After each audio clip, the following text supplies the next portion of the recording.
Hello and welcome back to Durdle Magic. Today I want to talk about stacks and their use in casual commander games. Obviously some games are going to have stronger stacks pieces, which I'm going to try to avoid today, and other games are going to have softer stacks pieces.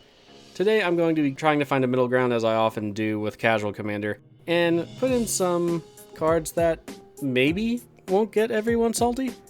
Let's go ahead and take a look at those. First though, I do want to emphasize about the cards I'm considering going too far. Things like Godek Teague, Jin-Gitaxi's Core Augur, and Blood Moon that keep people from generally playing the game at all or a certain amount of time are not something we're going to be looking at in this particular video. Again, if your meta or LGS or playgroup or friends are fine with it, hey, it's Commander, do what you want. But I'm going to be avoiding these for the purposes of the video. Our first section here is paying the tax. Largely, this is the most recognized thing in Commander, I would say, where you have to pay mana if you want to do something to your opponent, and I categorize these in two separate kinds of effect. The first one is if they want to do something to you: Collective Restraint, Kazul Tyrant of the Cliffs, Ghostly Prison. That means they have to pay a little bit of extra mana if they want to attack you. Godfrey's Statue is also a good one if they want to cast their spells, especially larger spells. This card will tax them 2 extra mana, which can get really out of hand.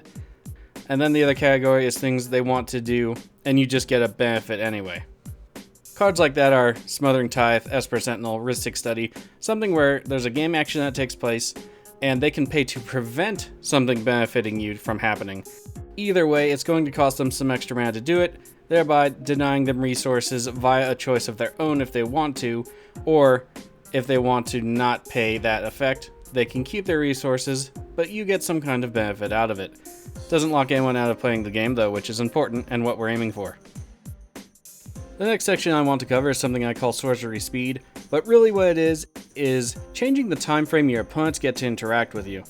We're not breaking the rule, they still get to cast their spells, it's just maybe at a more inopportune time for them. Your Breast the Hidden, Blind Obedience, Thalia, and the Gitrog monster all have stuff come into play tapped, giving you a little bit of a kind of pseudo extra turn to deal with their stuff, or be relieved from having to deal with their stuff. Cards like Bassandra's Battle Seraph and Marisi, Breaker of the Coil, likewise limit their interaction with you during combat. Specifically, Marisi is a little bit better because, besides having another color, you get to interact with their stuff during combat. Cards like Grand Abolsher, Conqueror's Flail, if it's equipped, and Dragonlord Dramaka all say nobody can cast stuff during your turn. This heavily limits interaction, especially removal, so you can feel safe putting a little bit of something on the board. If those cards are a little bit too strong for your playgroup or they're frowned upon a bit, let's move on to what I like to call specific denial. These cards tend to affect the game in one area for the duration of them being out, but usually people can still play most of the game. Archon of Valor's Reach, for example, when it comes into play, you get to choose an artifact, enchantment, instant, sorcery, or planeswalker type of card, and nobody can cast any of those spells. Lavinia, Azorius Renegade, can keep people honest with their mana bases, plus it counters free spells like Deflecting Swat or Fierce Guardianship. Everybody likes those cards to not see the stack. And then there's cards and abilities, like the one on Tamiyo Collector of Tales, where it says spells and abilities your opponents control can't have you discard cards or sacrifice permanents. Really good for Tron or Spellslinger strategies, in my opinion. There are also ways we can force our opponents to sacrifice resources through edict effects.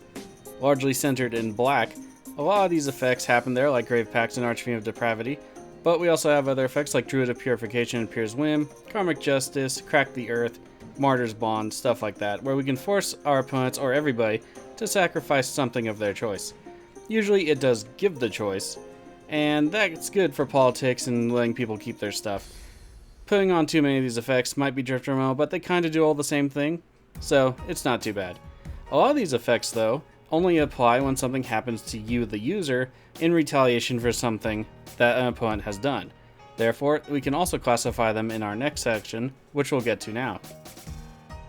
Rattlesnake effects, like I described before, are cards that do something to your opponent if the opponent does something to you or one of their resources.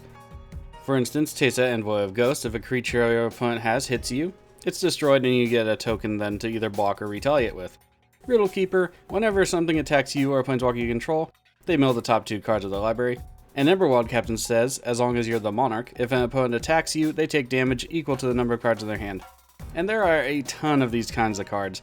Machiko Kunda is a classic one. If something hits you, you get to destroy something they control.